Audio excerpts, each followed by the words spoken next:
Modal auxiliary and their proper use. First one is can. सबसे पहला कौन सा है? Can. तो जो आपका can का इस्तेमाल आप कहाँ पे करते हो? Where is can used? हमने पढ़ रखा है पहले से. तो it shows the ability or capacity of a person. Second thing, taking permission informal रूप में, आप ध्यान रखिएगा. वैसे परमिशन लेने के लिए क्या इस्तेमाल करते थे? मे इस्तेमाल करते थे. मे आई गो इन, मे आई go out, may I come इन. तो इस तरीके के जो है ये फॉर्मल, मतलब अगर आप ऑफिस में अपने बॉस से बात कर रहे हो, may I leave the office now, या can I leave the office in the lunch hour, या फिर अपने टीचर से कोई परमिशन ले रहे हो, तब आप मे इस्तेमाल करोगे. लेकिन अगर आप इनफॉर्मल तरीके में, मतलब अगर अपने दोस्त से कुछ परमिशन ले रहे हो, can I take your pen, can I take your book, informal तरीके से, तो ये फॉर्मेलिटी और इनफॉर्मेलिटी को आप समझिए. अगर आप इनफॉर्मल तरीके से किसी से परमिशन ले रहे हैं तो you can use can. Permission देने के लिए, ये भी बात आपको समझनी है. अगर जैसे टीचर, आप जैसे ही आप पूछते हो may I come in, the reply of the teacher should be yes you can. You may नहीं बोलते हैं. तो जो परमिशन देने के लिए जो इस्तेमाल होता है it is can. And the next is negative possibility. ठीक है, अगर आपको नेगेटिव पॉसिबिलिटी दिखानी हो, for example it can not be true, it may not be true नहीं होगा. पॉसिबिलिटी और नेगेटिव पॉसिबिलिटी, ये सच नहीं हो सकता. इट कांट बी ट्रू और it can not be true. ठीक है, उसको आप it may not be true is not the right example. तो ये आप सारी चीजें समझिए. एबिलिटी और कैपेसिटी जो है वो आपका ऑलरेडी इंट्रोड्यूस्ड है. टेकिंग परमिशन मैंने आपको समझा दिया इनफॉर्मल तरीके से. For example can I borrow your pen, क्या मैं तुम पेन ले सकता हूं, या can I have your pen. इस तरीके से परमिशन देने के लिए अगर फॉर्मल और इनफॉर्मल दोनों में yes you can. May I come इन अगर आप पूछ रहे हो तो उसका भी जो रिप्लाई होगा वो क्या होगा? Yes you can. फिर नेगेटिव पॉसिबिलिटी की बात की जा रही है कि नेगेटिव पॉसिबिलिटी, जैसे ये सच नहीं हो सकता, तो क्या हो जाएगा? It can not be true. ये सच नहीं हो सकता. कैन की जगह पे अगर कोई मे का इस्तेमाल कर रहा है तो वो गलत है. Negative possibility is always denoted with the word may. इस बात को समझिए. क्लियर है? फिर जो है वो आपका the next one is, can के बाद दूसरा क्या था?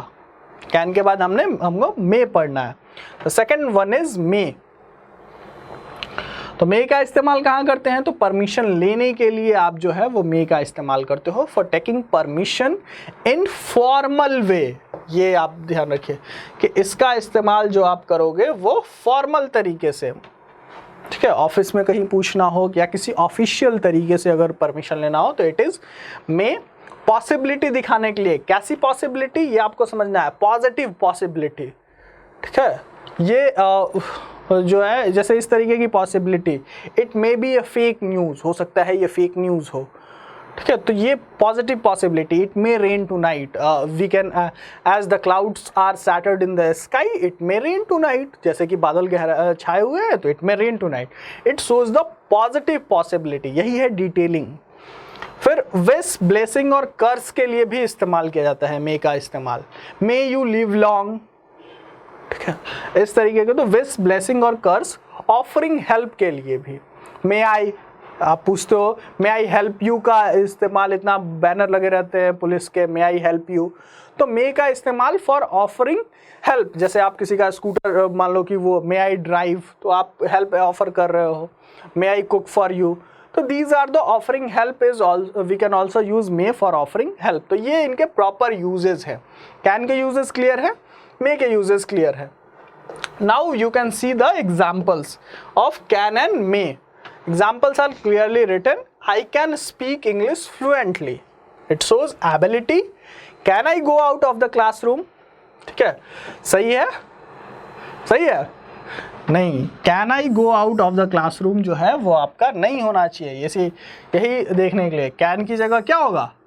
It should be may, क्योंकि ये फॉर्मल लिया जा रहा है. अगर ये परमिशन इनफॉर्मल हो, जैसे आप रूम में बैठे हो और अपने दोस्त से कि रूम से बाहर में जा सकते हो, तो यू आर टेकिंग इनफॉर्मल, तब आप कैन इस्तेमाल कर सकते हो. वही क्या रिप्लाई दिया गया? Yes you can. क्वेश्चन किससे होगा, परमिशन लेना होगा तो मे, और परमिशन जब दिया गया तो can. It may rain tonight, ये क्या दिखा रहा है, पॉसिबिलिटी दिखा रहा है। May is the verb. May you live long, ये क्या है, ये विश है, मे यू लिव लॉन्ग और एक्सक्लेमेशन मार्क्स।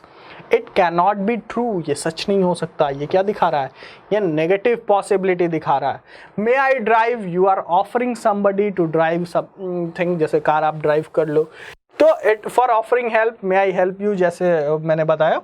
तो these are the use of can and may. I think बहुत ही क्लियर होगा, अब आप कैन और मे में कभी भी कंफ्यूज नहीं करोगे। So we will move on to the next auxiliary verb. Next auxiliary verb हमारे क्या है, कैन के बाद क्या आएगा, कुड और माइट। इन्हीं दो वर्ब के जो है वो हम पास्ट फॉर्म्स देखेंगे। कैन के बाद कुड और फिर मे का जो पास्ट फॉर्म है वो है माइट। कुड का इस्तेमाल आप कहाँ करते हो, we are very clear that it is used for past ability और कैपेसिटी। फिर पोलाइट रिक्वेस्ट, प्रेजेंट में भी अगर आपको पोलाइटली रिक्वेस्ट करना हो तो आप कुड का इस्तेमाल कर सकते हैं।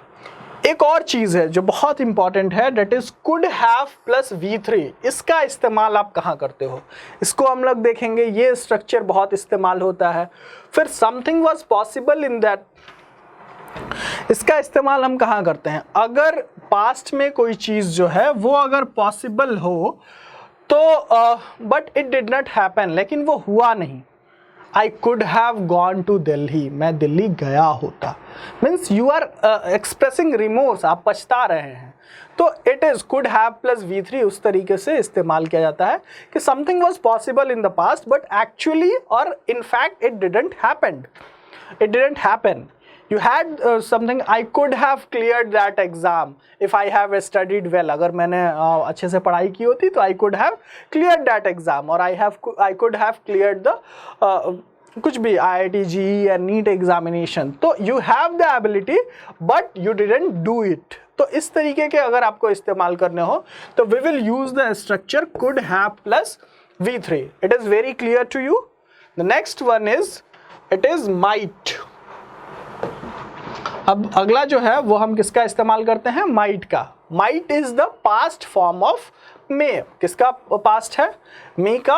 और माइट का इस्तेमाल हम रिमोट और लेस पॉसिबिलिटी के लिए करते हैं, जब जहाँ पे पॉसिबिलिटी थोड़ी सी कम दिखानी हो वहाँ पे हम किसका इस्तेमाल करते हैं, we use might.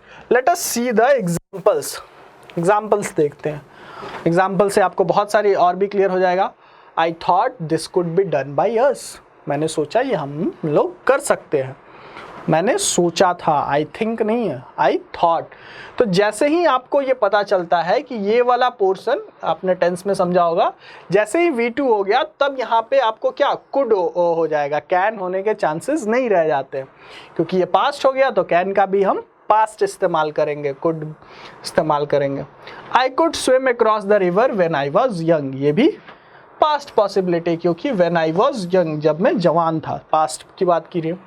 I could have succeeded in the examination, मैं एग्जामिनेशन में जो है वो सक्सीड कर गया होता।